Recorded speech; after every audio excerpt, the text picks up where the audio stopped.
Hello बच्चों। Welcome to JET point. JET point में आपका बहुत बहुत स्वागत है। आज हम लोग वर्क एनर्जी पावर में जैसे पिछले लेक्चर में देखा था कि वर्क एनर्जी पावर होता क्या था, और चैप्टर के बारे में जैसे आपको इंट्रोड्यूस किया रहा था कि वर्क होता क्या था। तो आज उसी के आगे का थोड़ा एक्सटेंशन आपको और बताता हूँ कि और वर्क में आपको मैंने सिखाया था कि वर्क हम निकालते कैसे हैं, या जो एफ डॉट डी का आता था वो सारा मैंने आपको बताया था।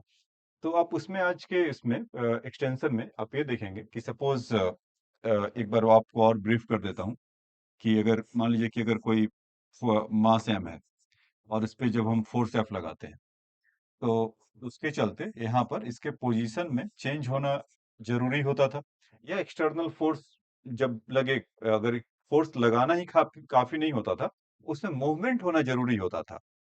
जैसे मैंने आपको बताया था कि वॉल है, वॉल में अगर हम फोर्स लगाएंगे तो उसका मूवमेंट तो हुआ नहीं, तो इस चलते उसमें कोई वर्क होगा नहीं। उसके अलावा दूसरा कि हमने ये या उससे भी पहले या हमने ये डिस्कवर किया था कि एनर्जी बहुत इंपॉर्टेंट है। अगर आपके पास एनर्जी है तो आपके पास वर्क करने का कैपेसिटी होगा, या वर्क आप परफॉर्म कर पाएंगे। एनर्जी नहीं है तो नहीं होगा।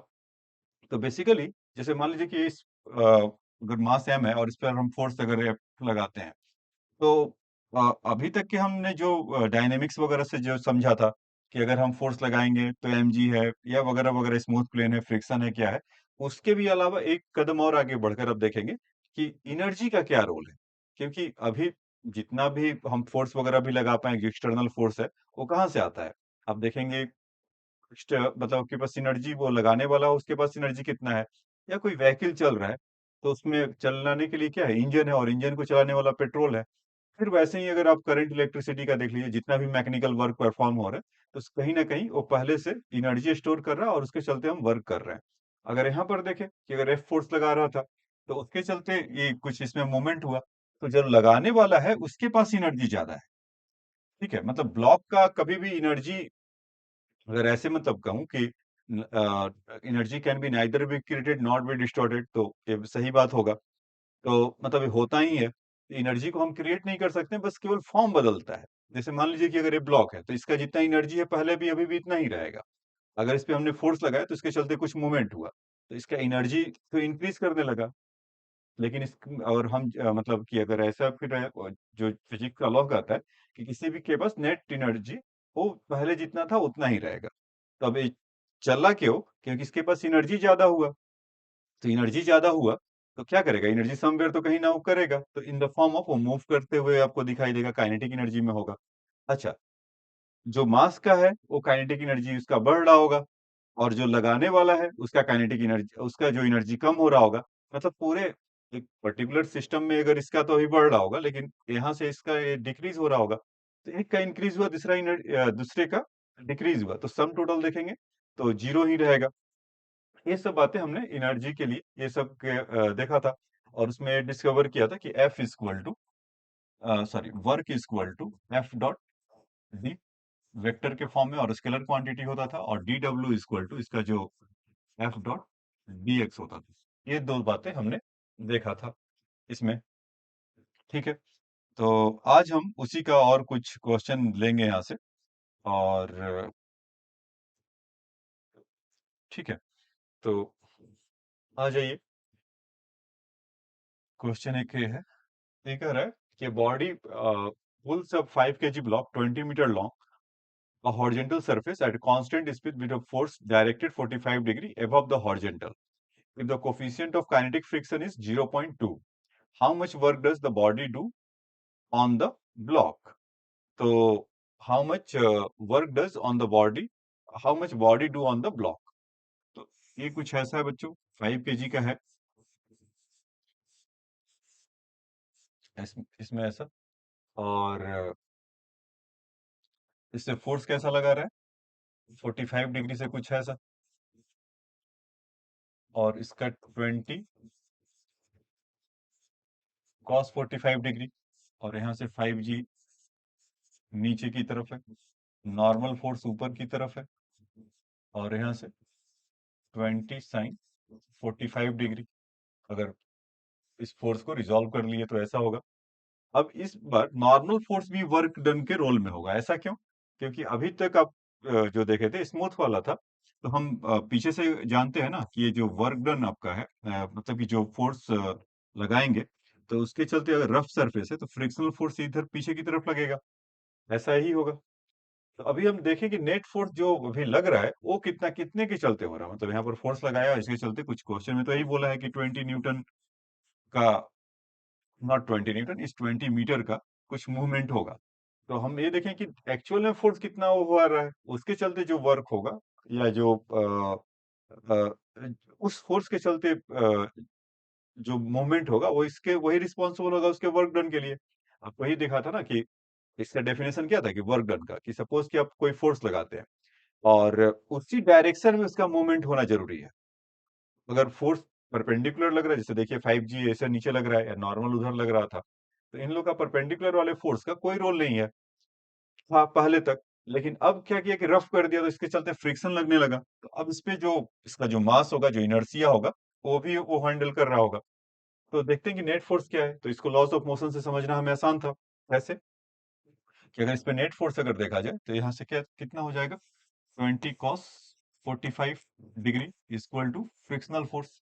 और फ्रिक्शनल फोर्स क्या होगा बच्चों यहाँ से, F इक्वल to mu into normal force, यही ना।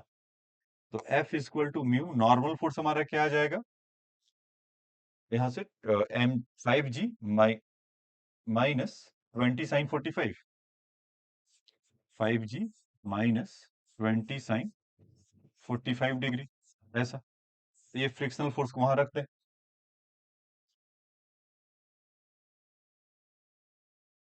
ठीक है। तो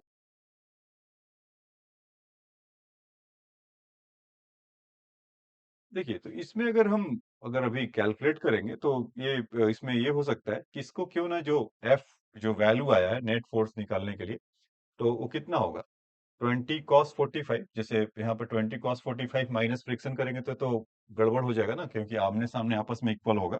तो नेट फोर्स क्या होगा उन दोनों का, माइनस होगा। या तो हम ऐसा कर लेते हैं कि इसको जो अभी इसको हटा देते हैं, कि जो ये सब तो मान लीजिए कि अभी रहेगा, या sin 45 रखे रहो। इसमें ये है कि इसको आप एफ कर दीजिए, है ना। तो जब एफ करेंगे तो इससे कितना निकल कर आ जाएगा, जहां जहां पर 20 का वैल्यू है उसको आप एफ कर लीजिए, और फिर उसके बाद जो हम फोर्स लगाएंगे उसके चलते वो आएगा। ठीक है।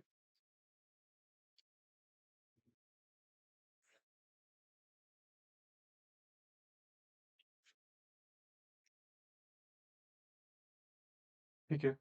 इसमें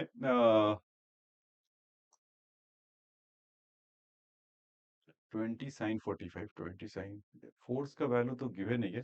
देखो इसमें एक एरर है कि हमने इसको फोर्स का जो एफ को मिस्टेकली sin 20 ले लिया और उसको ब्रेक कर दिया, क्योंकि फिर हम निकालेंगे किससे, अगर फोर्स हमें पता है तो डायरेक्टली 20 cos 45 और फ्रिक्शन फोर्स का माइनस करके उसको कर सकते थे। तो इसमें ये एरर ये हो गया कि मैंने उसको 20 इसका cos 45 ले लिया, तो ऐसा नहीं है।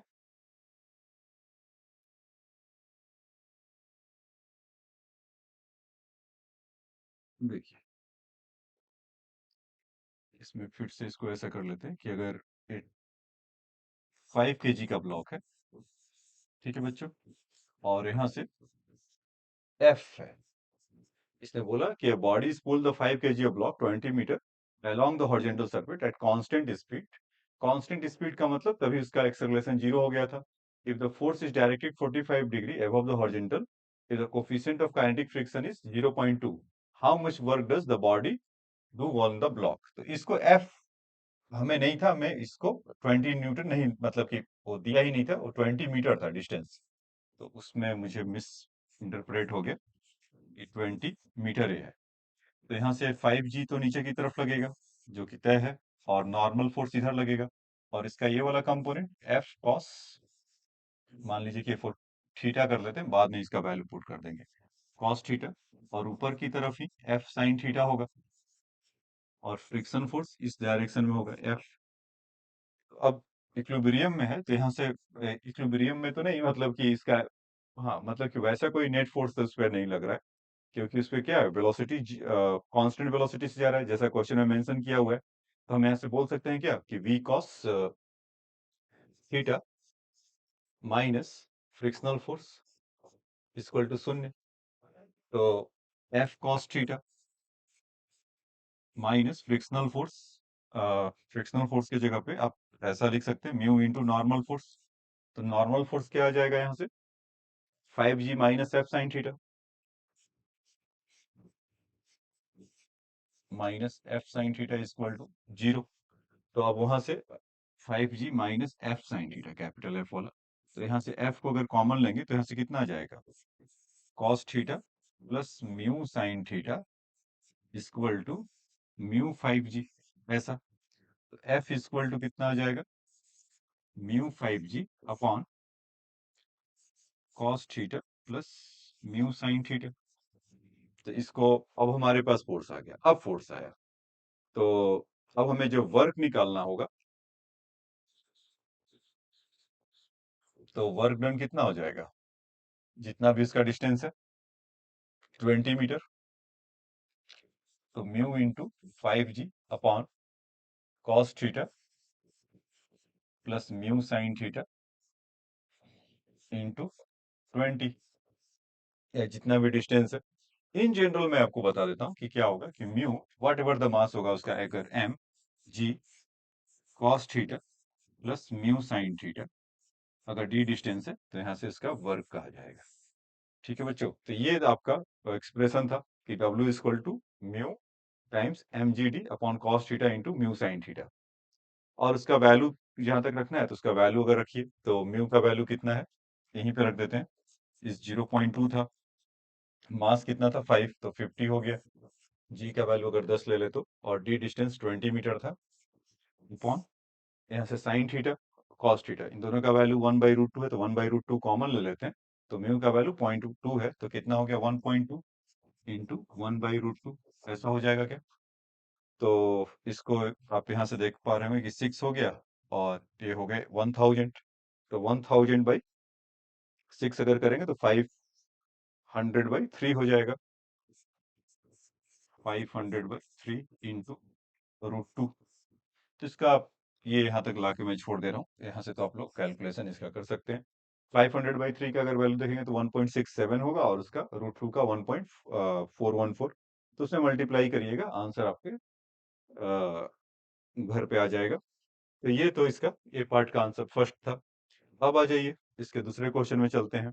एक body is the thrown on a rough surface such that the frictional force acting on its the linearly varying with the distance travel F is equal to x plus b. Find the work done by the friction force on the body it before coming to rest of the travel distance s. तो simple है, इसमें क्या करें कि frictional force के चलते क्या होगा, और फाइनली वो रेस्ट में आ जा रहा होगा इस तरह से जाकर, अगर एस डिस्टेंस चलने के बाद कुछ यहाँ से वी फाइनल इनका 0 हो जा रहा है। तो इसके लिए अगर हम डी डब्ल्यू अगर देखें तो कितना हो जाएगा, एफ डॉट, जैसे एफ यहाँ से, और डी एस कर लीजिए, या एक्स के फंक्शन में तो डी एक्स कर दीजिए।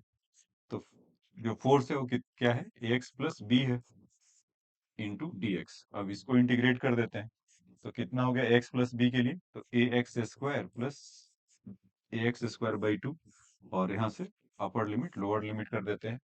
तो कितना आ जाएगा, ए एस स्क्वायर बाई 2 प्लस बी एस, ऐसा। तो ये हमारा वर्क डन आ जाएगा इतने इसके लिए 0 to s के लिए। ठीक है बच्चों, तो इसको नोट डाउन कर लीजिए आप लोग।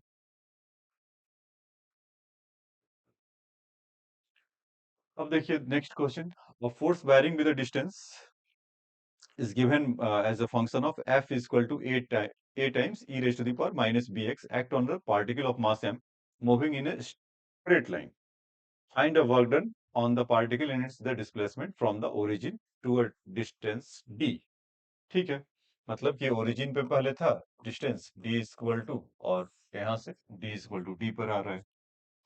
लेकिन इस बार इसका फोर्स जो है वो कैसा दे रखा है इन द फंक्शन, मतलब x इक्वल टू 0 और x इक्वल टू d कर लीजिए। अब इसका फोर्स कितना है, इसका वर्क डन अगर देखेंगे तो डी डब्ल्यू इक्वल टू कितना हो जाएगा, integration of F dot D x, और इसको 0 to d कर ले। एफ के जगह पे कितना हो जाएगा, a e raise to the power minus b x into d x, सही ना। और इसको 0 to d हो जाएगा। अभी ए इसको बाहर ले लेते हैं।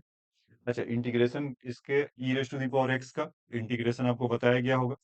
इस dx अगर साथ में, तो e raise to the power x होता है, और कुछ इसके साथ मल्टीपल में हो e raise to the power x into d x, तो इसका इंटीग्रेशन क्या होगा बच्चों, e raise to the power x upon a plus c, इस तरह का। अगर कुछ भी मल्टीपल में वहां पर जैसे माइनस बी मल्टीपल में है, तो माइनस बी क्या हो जाएगा, इस डिनोमिनेटर में नीचे आ जाएगा। तो यहाँ पर हम क्या लिख सकते हैं, a e raise to the power minus b x upon minus b, और इसका अपर लिमिट लोअर लिमिट यहाँ से लगा लें 0 to d। तो जब अपर लिमिट इसका लगाएंगे तो a e raise to the power minus d into b into d, ऐसा, अपॉन माइनस बी, और उसका माइनस यहाँ से करें तो e raise to the power, अगर e raise to the power x है तो एक्स का वैल्यू 0 पुट करेंगे तो e raise to the power 0 हो जाएगा, जिसका वैल्यू होगा 1। तो यहाँ से माइनस प्लस ए बी, ठीक है। ये हमारा e raise to the power minus b d upon minus b plus a b, ये हमारा वर्क डन होगा। तो ये था क्वेश्चन नंबर थर्ड का, और इसमें आपने ये चीज नया सीखा इंटीग्रेशन के लिए। ठीक है बच्चों, अब आ जाइए नेक्स्ट क्वेश्चन में चलते हैं। इसमें कह रहा है कि 2 kg body is displaced on a rough plane with a friction coefficient mu equal to 0.5, ठीक है। म्यू इक्वल टू 0.5 है, with the variable force F equal to 4x square plus 15। Find the kinetic energy of the block after the block has travelled a distance 5 metre. तो find the kinetic energy of the block, ये कहां से आ गया। तो देखिए, इसमें क्या होगा कि अभी आपको जब जैसे बता रहा था मैं कि यहां से यहां तक है ब्लॉक, अगर एक ऐसे जा रहा है ऐसा, तो अभी आपको बोला था कि ब्लॉक का या पूरे सिस्टम का जिस पे फोर्स लगा रहा होगा उसका एनर्जी तो कम होगा, ब्लॉक का एनर्जी इंक्रीज होगा। तो इसी बीच क्या होगा कि फ्रिक्शन भी ये पीछे की तरफ लगने लगेगा। तो जो भी वो वर्क लगा रहा होगा, जैसे मान लीजिए कि 10 जूल लगाए, तो इसका स्पीड कुछ इंक्रीज हुआ, मतलब यही होगा ना जनरली। आप 10 जूल का अगर इस पे फोर्स एनर्जी दे रहे हैं, या आप इसको फोर्स लगा रहे हैं, तो जिसके चलते 10 जूल यहाँ से आ रहा है। अगर 10 जूल हो रहा है एनर्जी गेन कर रहा है, तो इसका स्पीड इंक्रीज कर जाएगा, ठीक है। मान लीजिए कि आपने इसे 10 जूल दिया, और इसके पास अभी पूछिए 10 जूल है, और यहाँ भी 10 जूल है इसके पास। तो वो स्पीड जो गेन कर रहा था तो उससे मिलेगा, मतलब उसके बराबर का होगा। अब अभी मान लीजिए कि अगर 10 जूल इसको अगर हम इसको दिए हुए हैं, तो कुछ देर के बाद अब जब इससे पूछा गया तो कहा कि नहीं मेरे पास तो 8 जूल ही है। तो इसका मतलब क्या है कि कुछ एनर्जी इधर वेस्ट हो रहा होगा फ्रिक्शन में, तो निगेटिव उसका हो जा रहा होगा। तो एग्जैक्टली यहाँ पर भी है कि जो वर्क यहाँ पर होगा एफ डॉट डी एक्स, ये तो अपना, या डी एस, अगर फंक्शन ऑफ एक्स है तो एक्स ही ले लेते हैं, ऐसा है। तो एफ डॉट डी एक्स, इसके चलते तो टोटल वो वर्क कर रहा होगा, ये जो फोर्स लगा रहा होगा F X F equal to 4x square plus 15, इसके चलते तो वर्क कर रहा होगा। लेकिन सेम टाइम इसके चलते निगेटिव भी वो फ्रिक्शन वाला work done due to the friction, वो भी इसको कम कर रहा होगा, है ना। तभी तो सम टोटल उसका निकल कर आएगा। तो यहाँ पर देखिए कि इसके लिए अगर हम करें तो 4x square plus 15 into d x minus इसका mg नीचे की तरफ लग रहा होगा, और 2 kg का इसीलिए दे रखा है, म्यू का वैल्यू 0.5 है। तो फ्रिक्शनल फोर्स कितना हो जाएगा बच्चों,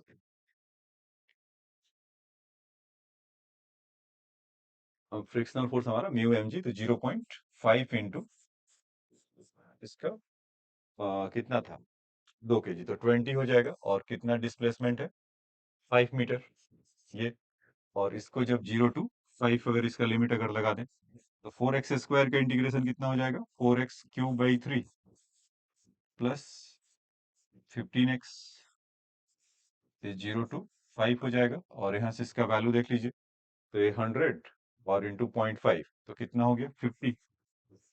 तो इसमें अगर इसका अपर लिमिट अगर पुट करें और लोअर लिमिट, तो 4x³ प्लस 15x, तो ये कितना हो गया, x³ is equal to 125 into 4, तो 500/3।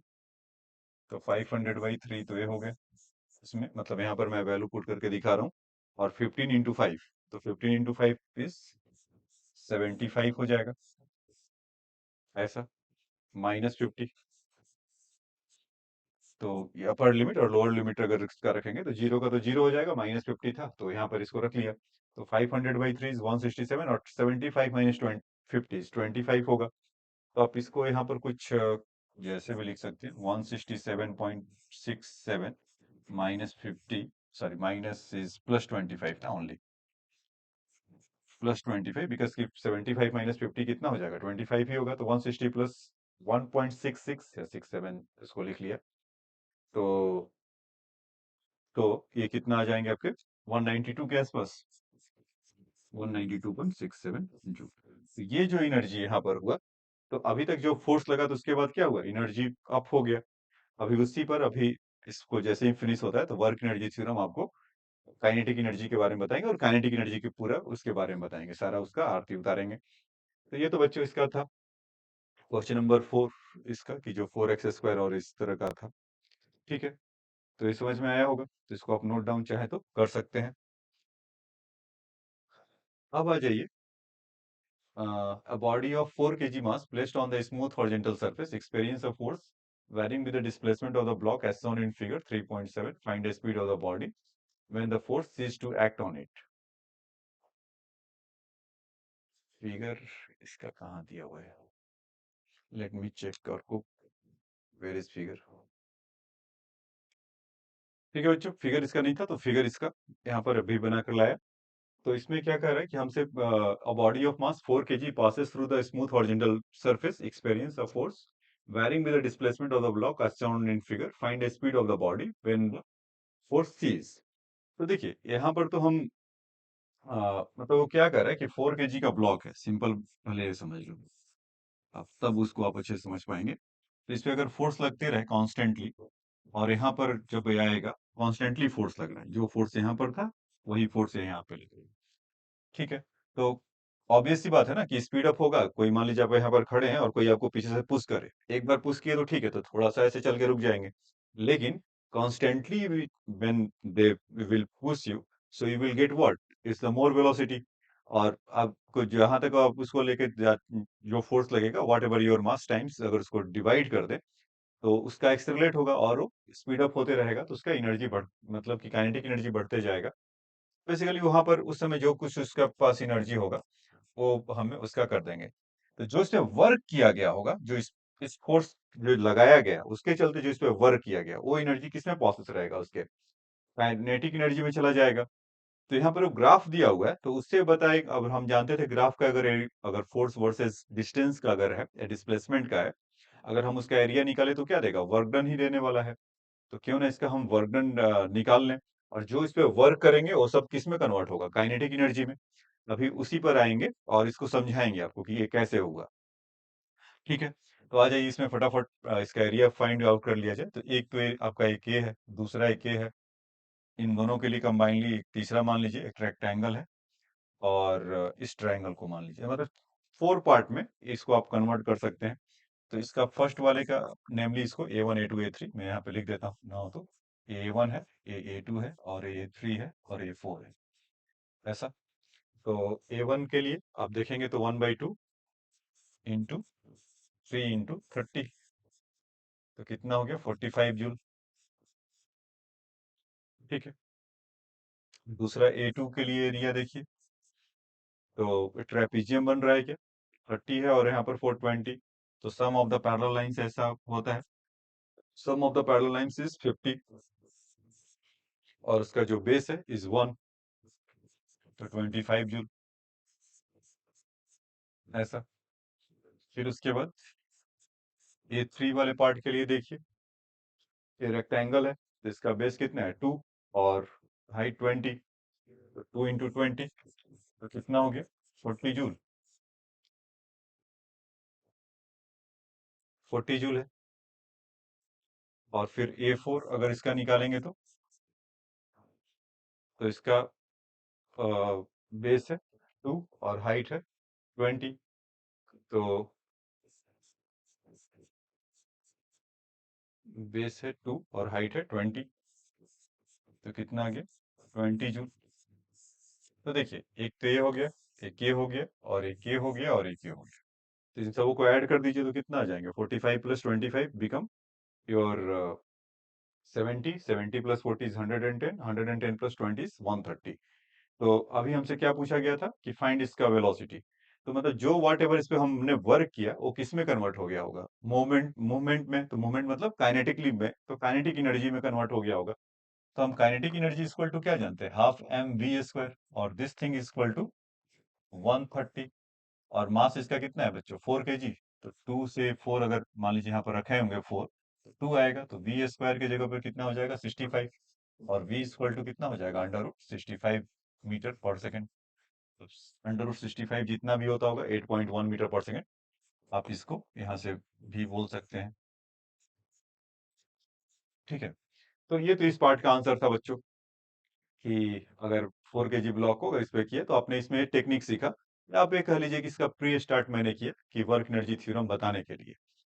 ठीक है, अब उसके पहले जाएं work energy theorem for the kinetic energy, या काइनेटिक एनर्जी होता क्या है, एक और कॉन्सेप्ट आपको सिखा देता हूं। तो जब वर्क एनर्जी थ्योरम लगाएंगे तो उसके क्वेश्चंस में और मजा आएगा। ठीक है, तो इसके लिए है क्या कि पहले एक जो स्प्रिंग के बारे में बताया था, कि जो स्प्रिंग फोर्स होता है, जैसे इस तरह का कुछ है ऑब्जेक्ट, और ऐसा है, इसका मास m है। सपोज क्या करिए कि आप यहाँ से इसको थोड़ा सा स्ट्रेच कर दीजिए,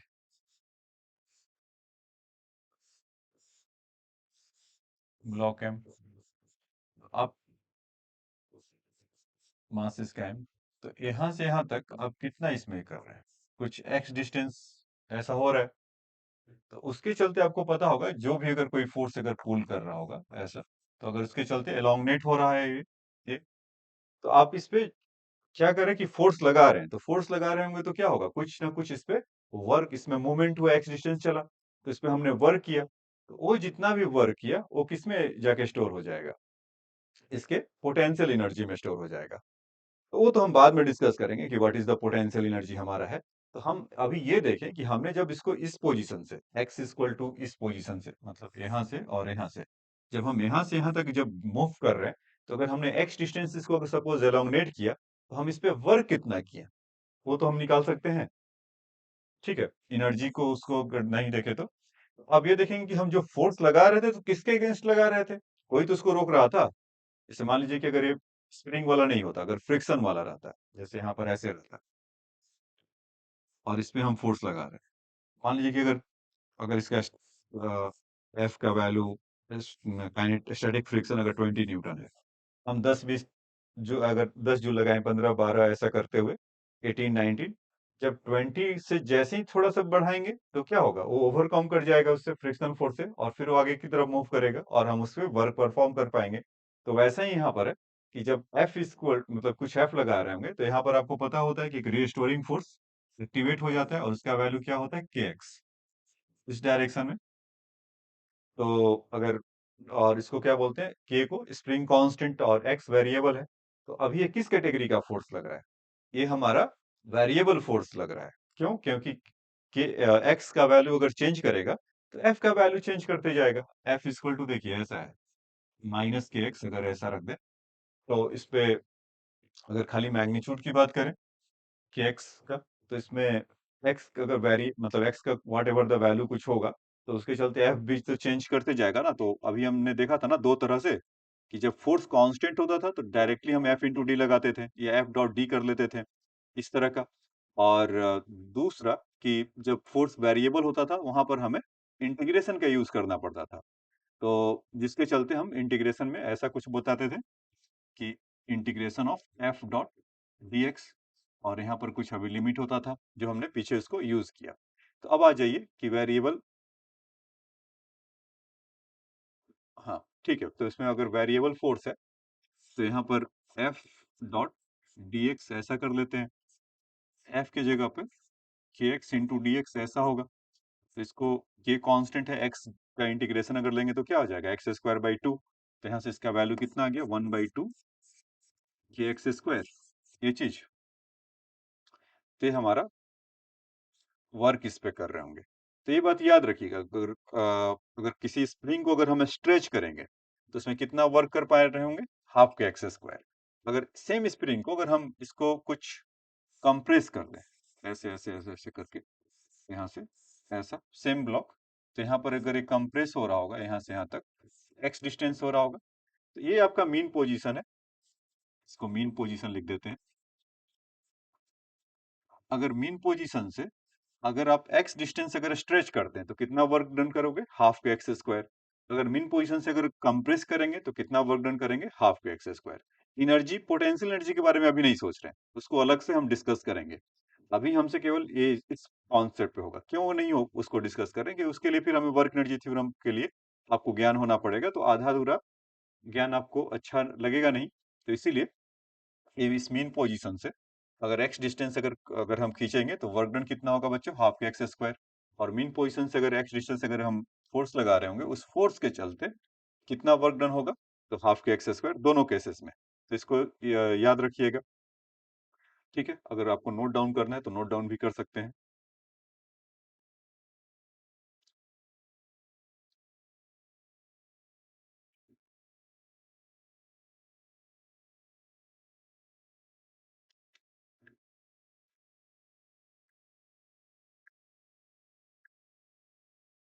ठीक है, नोट डाउन कर लिए। अब आ जाइए नेक्स्ट इसके क्वेश्चन देखते हैं। कह रहा है कि force of 20 newton is required to hold a spring stretch by 5 centimeter from its equilibrium position. How much work has to be in stretching in spring. तो रुक जाओ, इस पे यहाँ पर क्वेश्चन तो नहीं है, मैं आपको दूसरा एक क्वेश्चन एक बेसिक सा करा दे रहा हूँ। कि मान लीजिए कि अगर 2 kg का ब्लॉक है, ऐसा इस तरह से, और इसका स्प्रिंग कांस्टेंट कुछ 100 न्यूटन पर मीटर है। ठीक है, तो ठीक, तो अगर इसको फॉर एग्जांपल कि x इक्वल टू अगर 1 सेंटीमीटर स्ट्रेच करना पड़े, if for x equal to 1 centimeter अगर इसको स्ट्रेच कर रहे होंगे, तो how much work has to be done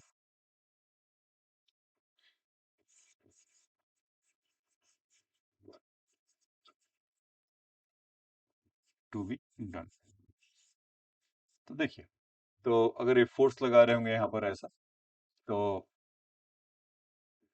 ऐसा हम क्या बोल सकते हैं कि वर्क डन कितना होगा, स्ट्रेच कर रहा है, तो 1/2 इंटू 100 इंटू 1 सेंटीमीटर, 0.1 का स्क्वायर, तो कितना आ जाएगा 0.01। तो यहाँ से कितना आ जाएगा 0.5 जूल। ठीक है, तो ये बस समझ में आया कि अगर इसको स्ट्रेच करने पर कितना उसमें वर्क किया गया होगा, तो 0.5 जूल। अब यहाँ पर बहुत कुछ और रख सकते हैं कि जैसे मान लीजिए कि वहां पर फोर्स हमने लगाया और इसके चलते यहाँ पर फ्रिक्शन भी मान लीजिए अगर रफ सरफेस है, तो इधर इतना जाने में हो रहा है। और अगर इसी में अगर म्यू को भी ऐड कर देता है 0.2, तो वो बताता है, अब पूछता है कि नेट फोर्स बताओ कितना लगा, या मतलब इसने कितना परफॉर्म किया। तो ये तो 0.5 जूल इसके लिए हो गया, और इसमें 2 kg, तो चेक करके देखना पड़ेगा कि ये मोमेंट इसमें हुआ कि नहीं हुआ, या कितना फोर्स किया या क्या किया, वगैरह वगैरह। तो खैर, तो ये तो आपको एक बेसिक कॉन्सेप्ट आपको सिखाया कि अगर कोई स्प्रिंग कांस्टेंट की है और उसमें अगर कुछ स्ट्रेच करें, तो उसके चलते हमें कितना वर्क परफॉर्म करना पड़ेगा। तो we have to be go through the half K X square, this value से इसको याद रखिएगा। अगर सेम क्वेश्चन में, अगर इसी क्वेश्चन बेसिक क्वेश्चन में अगर ऐसा कर देता मैं कि इसको स्ट्रेच ना कर कर कुछ कंप्रेस करना होता, कि अगर हम कंप्रेस करेंगे, मतलब कुछ इस तरह का, ऐसा ऐसा ब्लॉक इधर ना जाकर इधर अगर रहता, तब भी क्या होता, वो सेम ही एक्सप्रेशन यूज करते हैं, हाफ के एक्स स्क्वायर। क्योंकि तब भी अगर हम अगर कंप्रेस भी कर रहे हैं, तभी हमें किससे करना पड़ रहा होगा, स्ट्रगल। वो रिस्टोरिंग फोर्स है। रिस्टोरिंग फोर्स क्या होता है कि अगर आप खींचेंगे तो अपनी तरफ वो अपोजिट डायरेक्शन में खींचेगा, अब उसको पुश करेंगे तो आपको पुश बैक वापस करेगा। ठीक है, अब आ जाइए इस क्वेश्चन पर आते हैं। कह रहा है कि force of 220 newton is required to to a force of 20 Newton is required to hold a spring stretched by 5 centimeter from its equilibrium position. How much work was done in stretching the spring? तो देखिए, एक यहाँ पर ऐसा बना लेते हैं कि अगर इस पे 20 न्यूटन का फोर्स ऐसा लगा रहे हैं, ठीक है, तो इसमें इसके चलते 5 सेंटीमीटर स्ट्रेच कर रहा है। From the equilibrium position, how much work has to be done. तो अभी हम वर्क के लिए तो क्या जानते थे, हाफ के एक्स स्क्वायर। आप फिर बोलेंगे कि सर इसका स्प्रिंग कांस्टेंट वगैरह तो दिया नहीं है, क्या किया जाए। तो स्प्रिंग कांस्टेंट नहीं दिया है तो हम इसको ऐसा कर सकते हैं, 20 न्यूटन का फोर्स लगाया तो किधर इधर 20 न्यूटन ही आपका एक्टिवेट हुआ होगा। इसको ऐसा लिखा जा सकता है क्या, 1/2 के एक्स इंटू एक्स। तो 1/2 के एक्स के जगह पर कितना हो जाएगा 20, और एक्स के जगह पर कितना हो जाएगा 5 सेंटीमीटर, 0.05। तो 10 हो गया, 10 इंटू 0.05, तो कितना आ गया इस 0.5 जूल। तो चलिए इसका भी आंसर 0.5 जूल आ गया, जैसे पीछे वाले में देखे थे। ठीक है बच्चों, तो ये बेसिक ज्ञान समझ में आया, मैनिपुलेशन एक किया गया था, इसीलिए सोचा कि एक बेसिक आपको बता दूं। अब आ जाइए नेक्स्ट क्वेश्चन में आते हैं।